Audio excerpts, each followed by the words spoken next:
Good morning. It is Friday, March 26th, and welcome to this episode of TigerVision News. I'm Chris. And I'm Peyton. This is a reminder that, as always, FCA and Teens for Christ will be meeting in the old gym at lunch today. Everyone is welcome.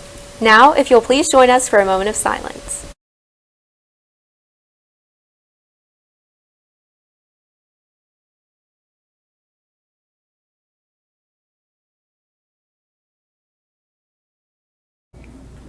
Would you please stand for our Pledge of Allegiance to the American flag?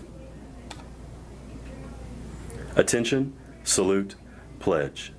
I pledge allegiance to the flag of the United States of America and to the republic for which it stands, one nation under God, indivisible, with liberty and justice for all.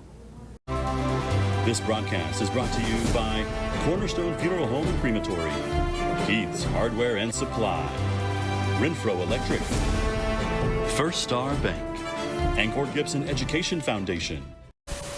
Today is National Epilepsy Awareness Day. Epilepsy Awareness Day aims to increase the public's knowledge of the neurological condition affecting nearly 50 million people worldwide. Also known as Purple Day, people are encouraged to wear purple in support of epilepsy awareness. Another important goal for this day is removing the stigma associated with epilepsy. Those with epilepsy can lead normal lives, especially when their epilepsy is controlled. COVID numbers are decreasing, so our county is in yellow this week. However, to help keep the numbers low, we are asking that masks still be worn when social distancing is not available.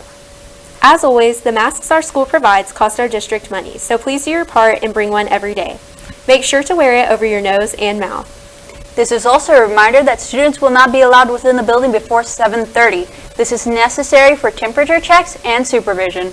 Now let's go to Adrianna for this week's weather forecast.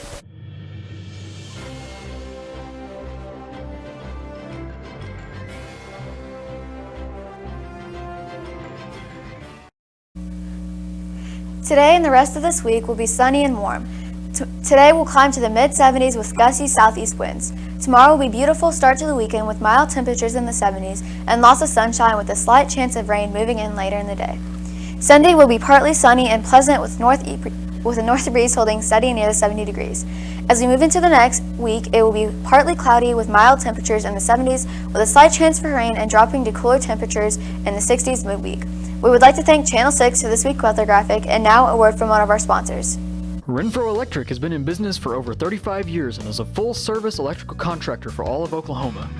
We are able to serve our customers with superior craftsmanship and top-notch service. With over 40 employees and a bonding capacity in excess of $6 million, we can handle those larger jobs but are still small enough to provide the personal service our customers have come to expect. For any electrical needs, give us a call at 918-687-7535.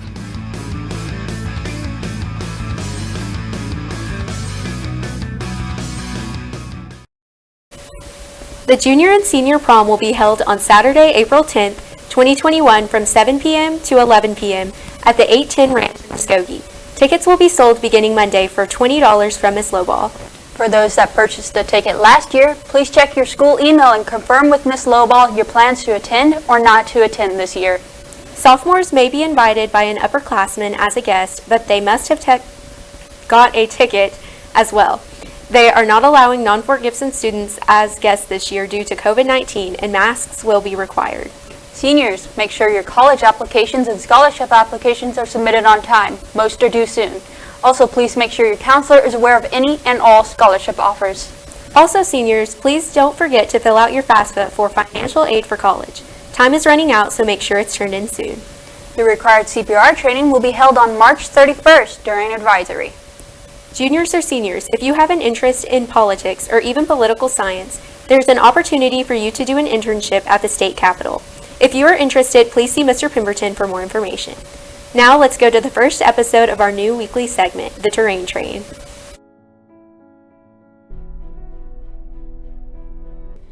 Today on Terrain Train, we will be taking a trip into this beautiful place in the Vaduz, Maldives, known as the Sea of Stars. Maldives was discovered during the 16th through 15th century by the Aryans and has kept its independence since July 26, 1965.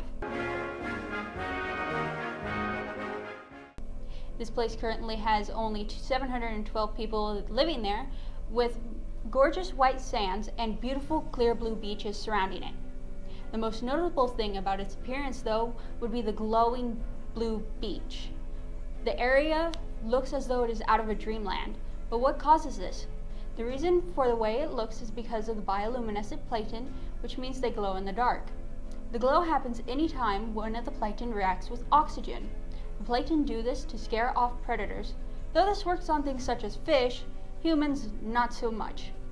Even though this is an occurrence can be produced in other places such as the Pacific and or Atlantic Ocean, there are only a few landscapes where the temperature of the area allows us to get this close and up this close and personal.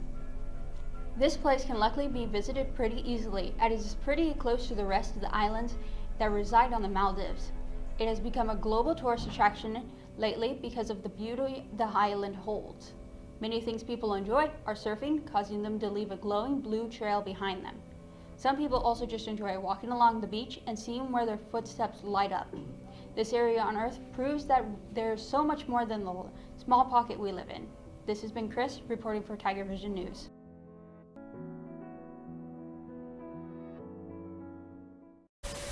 It's so nice to look into all these different areas, and I hope people agree with me when I say this was an amazing place to study.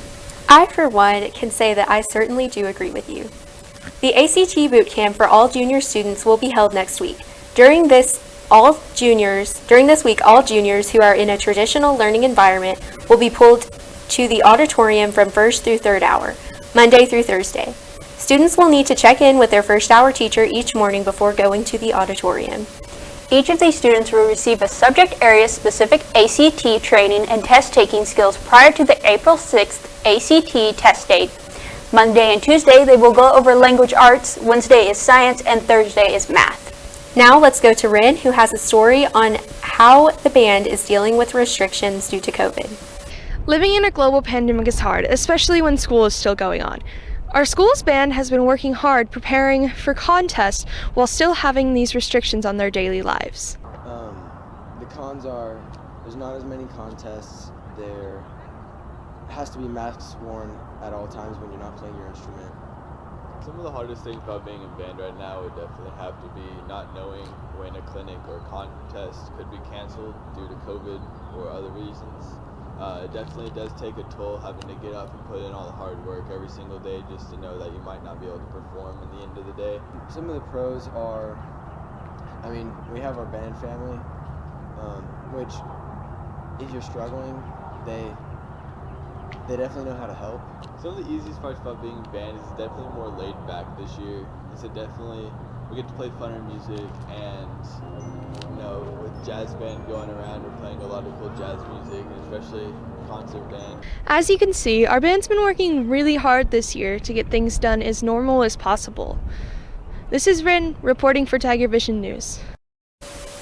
It's good to see that the band kids are still giving it their best and doing well even when the environment is so uncertain. Yes, indeed it is. They have found a way to continue doing what they love regardless of the difficult new obstacles they are facing. They gathered straight ones at their concert band contest in sight reading and on stage. They will have their state competition next Tuesday, March 30th. We wish them the best. Student Council will be holding elections for next year's Student Council officials and representatives. If you would like to run for a Student Council office or representative, please see Mrs. Botcher for a form outside of her room at number 124. There will be 4 officers elected from this 2021-2020 senior class and 4 representatives from the 2021-2022 senior, junior, sophomore, and freshman classes. All candidates must return forms by Monday, April 5th. Now let's go to Brooklyn with this week's sports.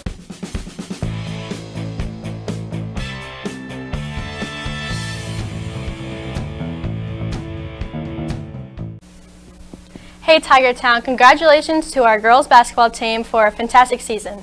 Our girls finished the year with a record of 21-4 area constellation champs and qualified for the state tournament for a state record 17th consecutive time. They defeated number 1 ranked Classen and number 4 ranked Weatherford on their way to a state runner-up finish. We are proud of all they were able to accomplish this year. We also appreciate our coaches, Coach London, Coach Lowe, and Coach Walker, for their leadership and the way they represented our school and community. During halftime of the girls' game, Max Wicks participated in a 3-point contest and won $1,000 for our school for the STEM program. Our soccer teams played Ulaga Tuesday, and our boys won 4-0, and our girls lost 1-2. Both teams started in tournaments yesterday, but at the time of this recording, we did not have the results, and they will continue in their tournaments through tomorrow. Next Tuesday, March 30th, is senior night, and if you can't make it to the game, turn in to forgibsontigers.tv. Our baseball team won against Marlowe 6-0 last weekend and began the prior tournament Wednesday. And we will continue playing in the tournament throughout Saturday. And they will play Stillwell at home on Monday at 5 and at Stillwell on Tuesday at Stillwell at 5. Our slow pitch softball season opener was yesterday at the Oakdale tournament, and at the time of this recording, we did not have the results. They will play again Monday against Tahlequah with Wagner at 4, and again Tuesday against Bigsby with Sapulpa at 4. Our girls golf team earned second place Monday. They will play in the Hilldale tournament starting next Monday, and our boys golf team starts in their season at the Miami tournament next Monday as well. Our track team is in action today at Wagner and will travel to Catoosa next Friday. We wish all of the teams the best of luck, and now a word from one of our sponsors.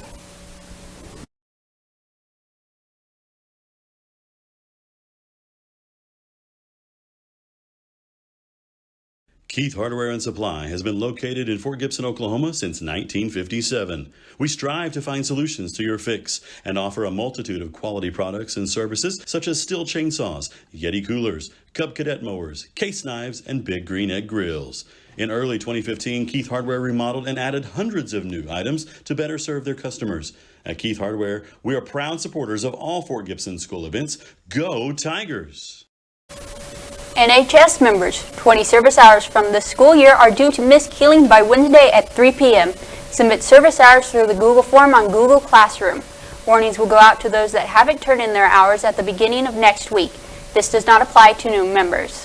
The NHS scholarship is due Thursday by 3 p.m. To be eligible, you must be a senior member for at least 1 year, have all 20 service hours turned in, have no warnings, have attended 5 meetings this school year, and completed 6 hours of service on NHS events. The scholarship application is on Google Classroom. If you have any questions, see Mrs. Keeling. Now let's go to Daniel for this week's Animal Oddities.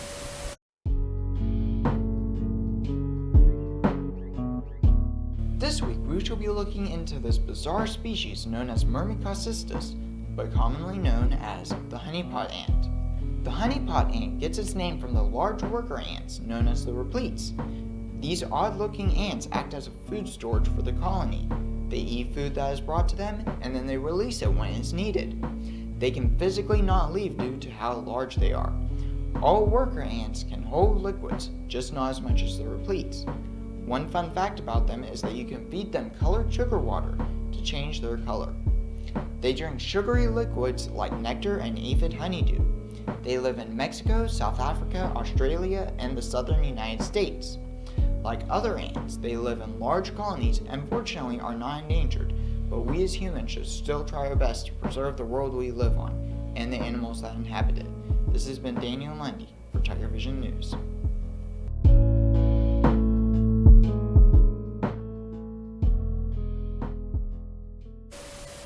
Wow, I'm glad that not all ants look like that. Yeah, I had no idea that some ants could store extra food like that. Speaking of food, this is a reminder that all school lunches are free to all students throughout the rest of the school year. Go grab a nutritious lunch. Whether you choose to eat inside or outside, we need everyone to do their part and pick up their trash, especially in the old gym where trash has been pushed under the bleachers, causing a problem for our custodial staff. This is a reminder that yearbooks are on sale for $50. If you are unsure if you have pre-ordered your yearbook, see Mrs. Harrison for more information. FTG will be providing a driver's ed course this summer. If you are interested, you must put your name on the list in the high school office. And now let's go to Mr. Farmer for this week's Superintendent Spotlight. Hey Tigers, I want to welcome you back from spring break. Here we are running the last little bit of this school year. We're excited that COVID numbers continue to go down. We hope they'll remain that way, but we need you to do your part, as we always say. continue to wear your mask as we close out the school year, and we'll finish strong. I want to congratulate our girls basketball team for going through the state tournament and ending up in the championship game and coming home with a silver ball. We're extremely proud of them and the character they showed in representing our school and our community. I also want to congratulate our ag kids. They competed at OIE for a 3-week period. We brought home a lot of ribbons, a lot of hardware, and a lot of bragging rights to our school district and the work that they did. Really looking forward to this spring. I know we have a busy spring and a lot of successful programs that are working right now. Our baseball team, soccer, softball, track, golf, our concert band headed to state, our choir, our Tiger Review is on its way, and our robotics team all have competitions coming up. So wish them luck, and we wish you luck in all you do in representing our school and community. I also want to take a minute to recognize our Teachers of the Year. I know some of the sites have had some celebrations, but I want to let everybody know we will be selecting our District Teacher of the Year this week, who we will send on to the state competition. I want to take a moment to recognize them because we have some of the best teachers in the state of Oklahoma right here, and winning this award is a very big deal in our school. So Miss Moore at ELC, Miss Covey at IE, Miss Ruth at the middle school, and Miss Deathridge at the high school. I want to congratulate you all for being selected Teacher of the Year at your site, and wish you best of luck as you enter into the local competition, as our business community comes in, does the interviews, and selects our Teacher of the Year. And we wish you luck as you move on to the state competition. We know, as always, you will represent us well. Proud of you, Tigers. Hope you have a good week. Next week, enrollment for the 2021-2022 school year begins. You may want to start thinking about the classes you would like to take. Thanks for watching this week's edition of TigerVision News. I'm Peyton. And I'm Chris. Remember to tune in next week for more TigerVision News.